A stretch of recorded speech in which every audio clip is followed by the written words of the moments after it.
Hello વિદ્યાર્થી મિત્રો, અરવિંદ ભોજાણી તમારું માનવ ક્લાસીસમાં ફરી હાર્દિક સ્વાગત કરું છું. ચાલો વિદ્યાર્થી મિત્રો, આજે આપણે ધોરણ 7 બીજું ચેપ્ટર પ્રાણીઓમાં પોષણ વિશે માહિતી લેવાના છીએ. તો ચાલો સૌ પ્રથમ પ્રાણીઓમાં પોષણ એટલે કે આપણે ખુદ પ્રાણીઓમાં આવી છે, બરોબર?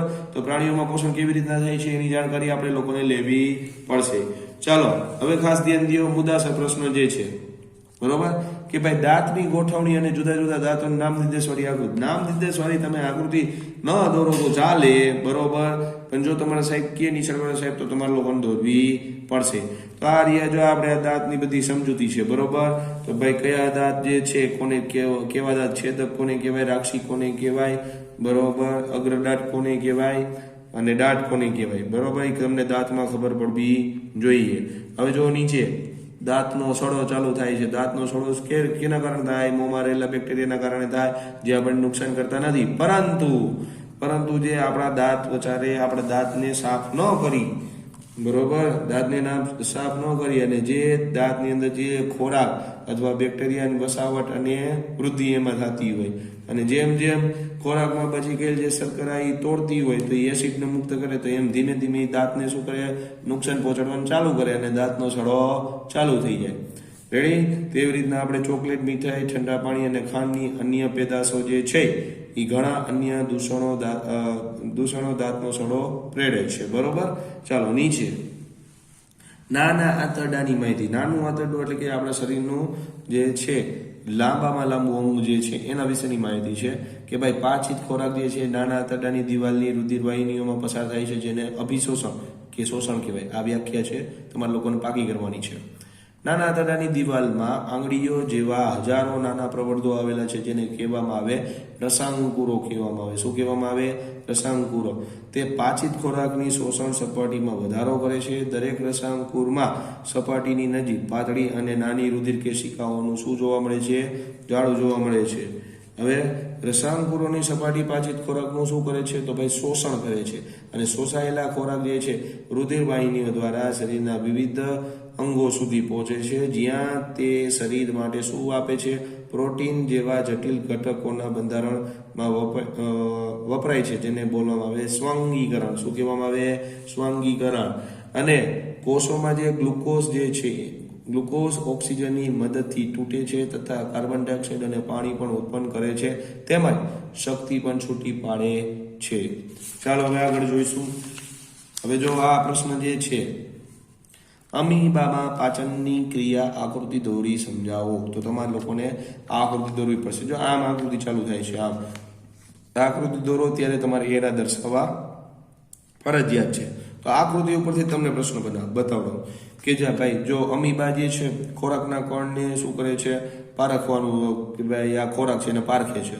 બીજી આકૃતિમાં શું કરે? ખોરાકને અંતઃગ્રહણ કરે. અંતઃગ્રહણ કરવા માટેના જે ખોટા પગ જે છે એ બાયણે આવે છે, જોઈ લેજો આકૃતિમાં. અને જે કોષ કેન્દ્ર જે છે, કોષ કેન્દ્ર મારફતે એ આખા ખોરાકને કવરઅપ કરશે. ત્યાંથી શું કરે? એ ખોરાકને ધીરે ધીરે ખાવાનું ચાલુ કરશે અને પોતાની અંદર ભેળવી લેશે, બરોબર. શોષણ કરશે, પછી એનું સ્વાંગીકરણ કરશે અને સ્વાંગીકરણ થઈ જાય, એનું પાચન થઈ જાય, તે પછી એનું શું થાય? મળત્યાગ થાય છે, એટલે ખોરાકને બહાર કાઢી નાખે છે. તો એ જ વસ્તુ જોજો આમાં લખેલી છે, બરોબર. તમે વાંચી શકશો સરખી રીતના. ચાલો હવે આગળ વધશું. ટૂંકમાં ઉત્તર: ખોરાક ગ્રહણ કરવાની કોઈ પણ 4 પદ્ધતિઓના નામ. તો ભાઈ જુદા જુદા પ્રાણીઓમાં ખોરાક ગ્રહણ કરવાની રીતો જે છે જુદી જુદી હોય છે. મધમાખી અને હમિંગબર્ડ વનસ્પતિઓમાં રસ ચૂસે છે. નાનું બાળક અને ઘણા પ્રાણીઓ તેમની માતાના દૂધ પર નભે છે. અજગર જેવા સાપ અને નાના પ્રાણીઓને શું થાય છે? એ ગળી જાય છે. કેટલાક જલીય પ્રાણીઓ આસપાસ તરતા ખોરાકના સૂક્ષ્મ કણોને તારવીને ખાઈ પણ જતા હોય છે. હવે પાચન માર્ગ. તો જો આ પાચન માર્ગ એટલે શું? કે ભાઈ ખોરાક એક સરળ માર્ગમાંથી પસાર થઈ મુખગુહાથી શરૂ થાય છે અને મળદ્વારમાં અંત પામે છે. આ માર્ગને જુદા જુદા ભાગોમાં વિભાજિત કરી શકાય. મુખગુહા, અન્નળી, જઠર, નાનું આંતરડું, મોટું આંતરડું, જે મૂળાશયમાં અંત પામે છે અને મળદ્વારમાં મોકલે છે, બરોબર. હવે આ બધા ભાગો ભેગા મળીને જે પાચન તંત્રની રચના કરે છે, જેને આપણે પાચન નળીની રચના કરીને આપણે કહીએ છીએ પાચન માર્ગ. હવે જીભના કાર્યો. જો આ પૂછાય એવો પ્રશ્ન છે, જીભના કાર્યો બધાએ પાકા કરવાના કે ભાઈ વાત કરવા માટે જીભનો ઉપયોગ થાય. આ ઉપરાંત ચાવતી વખતે ખોરાક સાથે લાળરસ ભેળવવામાં તેમજ ખોરાકને ગળવાની ક્રિયામાં મદદરૂપ કરવામાં પણ તેનો ઉપયોગ થાય છે અને જીભ ઉપર આવેલા રસાંકુરોની મદદથી અલગ અલગ સ્વાદની પણ પરખ એમાં થઈ શકતી હોય છે. રેડી? ચાલો હવે આપણને ઉલટી કેમ થાય છે? તો અન્નનળીમાં ખોરાક અન્નનળીની દિવાલના હલનચલનને કારણે આગળ વધે છે અને નીચેની દિશામાં શું થાય છે? એ ધકેલાઈ જાય છે. પરંતુ ક્યારેક જઠર દ્વારા ખોરાક સ્વીકારતો નથી, જે અન્નનળી મારફતે પાછો મોંમાં આવે છે. આપણને એમાં શું થાય છે? તો ભાઈ ઉલટી થાય છે. બરોબર? હવે યકૃત જોજો. યકૃત વિશે આ બે પ્રશ્ન પૂછાય છે. આ બે પાકા કરવા પડશે તમારે કે ભાઈ યકૃત જે છે લાલાશ પડતા બદામી રંગની ઉદરમાં જમણી બાજુએ ઉપરના ભાગે આવેલી એક ગ્રંથિ છે. તે આપણા શરીરની સૌથી મોટી ગ્રંથિ છે. તે પિત્તરસનો સ્ત્રાવ કરે છે, જે પિત્તાશય તરીકે ઓળખાતી કોથળીમાં સંગ્રહાયેલ છે. પિત્તરસ એ ચરબીના પાચનમાં શું કરે છે? અગત્યનો ભાગ ભજવે છે. સ્વાદુપિંડ. તો સ્વાદુપિંડ મોટી અને ઓછા બદામી રંગની એક ગ્રંથિ છે અને સ્વાદુપિંડમાંથી સ્ત્રાવ પામતો સ્વાદુરસ કાર્બોદિત, પ્રોટીન, ચરબીનું પાચન કરીને તેમને સરળ સ્વરૂપમાં ફેરવે છે અને અંશતઃ પાચિત ખોરાક નાના આંતરડામાં અંતિમ ભાગમાં પહોંચે છે. સ્વાદુપિંડ. હવે જોજો, રસાંકુરો એટલે શું? તેમનું સ્થાન અને કાર્ય. તો રસાંકુરો જે છે નાના આંતરડાની અંદરની દિવાલમાં આંગળીઓ જેવા હજારો નાના પ્રવર્ધો જોવા મળે છે, જેને કહેવામાં આવે રસાંકુરો. અને રસાંકુરો પાચિત ખોરાકની શોષણ સપાટીમાં શું કરે છે? વધારો કરે છે. હજી એના 2 પોઈન્ટ છે, જો અહીંયા ઉપરની બાજુ છે, ભૂલ ન ખાતા બધાય. બરોબર? અને દરેક રસાંકુરોમાં સપાટીની નજીક પાતળી અને નાની રુધિર કેશિકાઓનું જાડું જોવા મળે છે અને રસાંકુરોની સપાટી પાચિત ખોરાકનું શું કરે છે? તો ભાઈ શોષણ કરે છે. આપણને ગ્લુકોઝમાંથી શા માટે તાત્કાલિક ઉર્જા મળે છે? તો ગ્લુકોઝ જે છે કાર્બોદિત પદાર્થનું સૌથી સરળ સ્વરૂપ છે, જેનું લોહીમાં શું થાય? શોષણ થાય અને કોષોમાં પ્રવેશે છે. કોષોમાં રહેલા ગ્લુકોઝ જે છે ઓક્સિજનની હાજરીમાં મદદથી તૂટે છે અને કાર્બન ડાયોક્સાઇડ અને પાણી એમાં ઉત્પન્ન થાય અને શક્તિ છૂટી પાડે છે. એને કહેવાય કાર્ય કરવાની ક્ષમતા. બરોબર? ચાલો હવે નેક્સ્ટ લઈ. ઝાડા એટલે શું? તો ઝાડા જે છે પાણી જેવું પ્રવાહી મળ વારંવાર નીકળે તેને ઝાડા કહેવાય. તે સામાન્ય રીતે ચેપ, ફૂડ પોઈઝનિંગ અથવા અપચનને કારણે થતું હોય છે.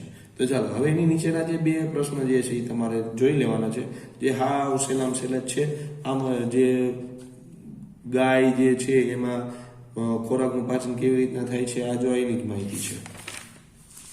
હવે બાકીના પ્રશ્નો, તો આ પ્રશ્ન પણ તમારે જોઈ લેવાના, જે આગળ આપણે જોઈ ગયા હતા અમીબામાં, આ એનું જ છે. બરોબર? ચાલો હવે વૈજ્ઞાનિક કારણ.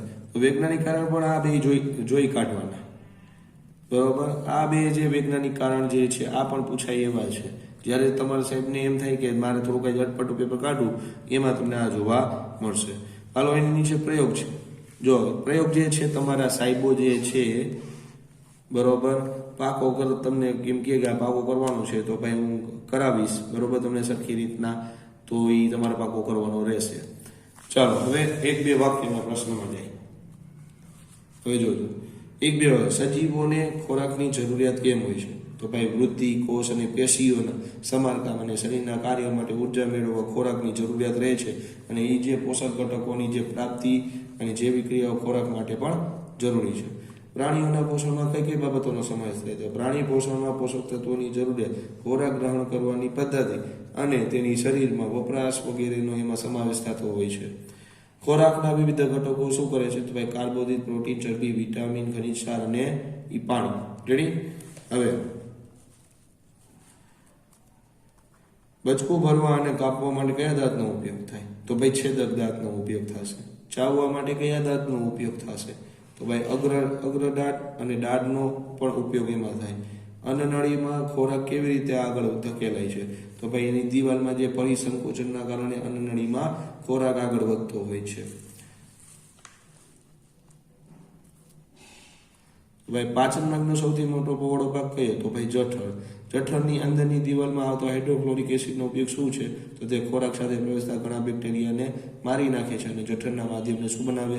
એસિડિક બનાવે તથા પાચક રસોને કાર્ય કરવામાં એ શું કરે છે? ભાઈ મદદ કરે છે.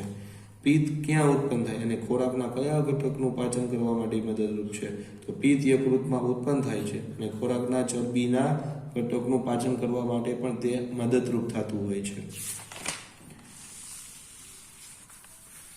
હવે ORS, તો ORS નું મિનિંગ શું છે કે જે શરીરમાંથી વધુ પડતા પાણી અને ક્ષારના નિકાલને કારણે ઝાડાને અવગણવા ન જોઈએ, પછી ડોક્ટરની સલાહ લીધા અગાઉ દર્દીને પુષ્કળ ઉકાળીને ઠંડા કરેલ પાણીમાં મીઠું કે ખાંડ ઓગાળીને આપવું જોઈએ, જેને કહેવામાં આવે છે ORS. બરોબર. વાગોળ એટલે શું? વાગોળ એટલે કે જે પ્રાણીઓ જે વાગોળ કરે ને એ. તો પ્રાણીઓના આમાશયમાં જે ખોરાક અર્ધપાચિત હોય છે તેને કહેવાય વાગોળ. અને અમીબા કેવો જીવ છે તે ક્યાં જોવા મળે? તો ભાઈ એક કોષી સજીવ છે જે તમને તળાવમાં જોવા મળે. હવે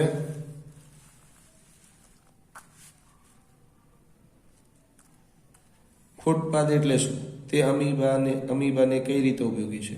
તો અમીબા જે છે એક અથવા વધુ આંગળી જેવા પ્રવર્તો બહાર કાઢે છે, જેને શું કહેવાય? ફૂટપાથ કહેવાય. તે અમીબાને હલનચલન અને ખોરાક પકડવામાં ઉપયોગી છે. તો ચાલો હવે નીચે વિદ્યાર્થીઓ જોજો. હવે વ્યાખ્યા જે છે જોજો. વ્યાખ્યા જે છે આ બધી તમારી વ્યાખ્યા છે. આ બધી વ્યાખ્યા આગળ આપણે જોઈ ગયા. અંતઃકરણ, સ્વાંગીકરણ, અભિશોષણ. આ દુધિય દંતની નહોતી તો દુધિય દંતની તમારે કરી લેવાની. પાછળની છે બરોબર. તો આ બધી વ્યાખ્યા મોસ્ટ એમપી છે, તમારે ફરજિયાત પાકી કરવાની છે. તો આ બધી તમારે સરખી રીતના લખવાની અને પાકી કરવાની અને બેઠે બેઠી જ લખવાની. ચાલો હવે આગળ વધી. તો જો હજી એક વ્યાખ્યા છે મળતિયાગની. તો આ પણ સરખી રીતના તમારે લોકોને પાકી કરવાની છે. હવે નીચે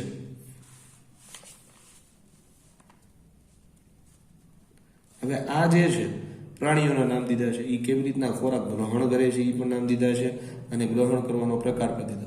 જો તમારા સાહેબને એવું કંઈક પૂછે કે મારે આમાં તમને ફેરવીને પૂછવું છે આ બધામાંથી, તો એ અમે પૂછશે કે ભાઈ હમિંગ બર્ડ જે છે એનો ખોરાકનો પ્રકાર કયો છે? તો ભાઈ પુષ્પનો રસ અને પ્રવાહી, આવું તો બધું તમને પૂછી શકશે.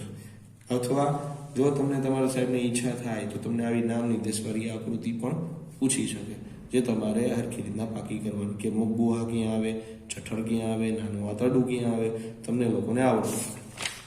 હવે સ્વાદ પરખવો. તો ભાઈ આ સ્વાદનો છે. ખારો સ્વાદ ક્યાં આવે, કડવો સ્વાદ ક્યાં આવે, ખાટો સ્વાદ ક્યાં આવે અને ગળિયો સ્વાદ ક્યાં આવે.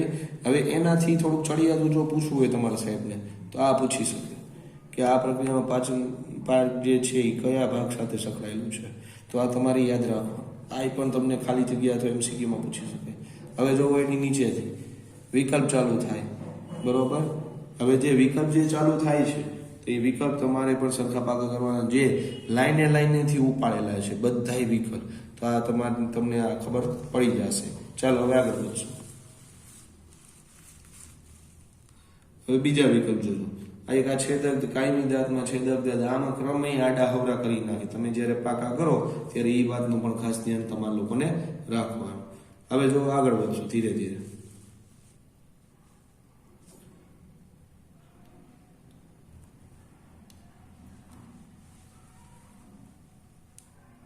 કમ્પ્લીટ.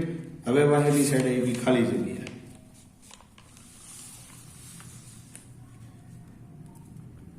આ બધી ખાલી જગ્યા છે. આ બધા ક્રમ જે છે સરખી રીતના પાકા કરવાના અને લાઈનમાં જ પાકા કરવાના બરોબર. શું કામ? કેમ કે જ્યારે ખોરાકને તમે અંદર લ્યો છો તો અંતઃગ્રહણ થાય, એનું શું થાય? પાચન થાય, જઠરમાં જઈને એનું શોષણ થાય, પછી એનું સ્વાંગીકરણ થાય, એનું મળો સંબંધ થાય. આ બધું લાઈનમાં જ પાકું થવું જોઈએ. રેડી? ચાલો હવે આગળ વધશું. ખરા ખોટા. હવે જો આ ખરા ખોટા છે.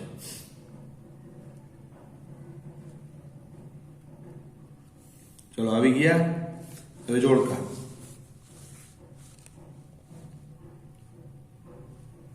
તો ચાલો વિદ્યાર્થીઓ, જો તમને આપણા આ વિડીયોની અંદર સરખી બધી વસ્તુ સમજાણી હોય તો આપણી ચેનલને લાઈક કરો, શેર કરો અને તમારા ભાઈ બહેન મિત્રોને પણ શેર કરો કે જેથી તમને આ બધા લેટેસ્ટ વિડીયોની તમને જાણકારી સમયસર મળતી રહે. તો ચાલો, જય હિન્દ, જય ભારત.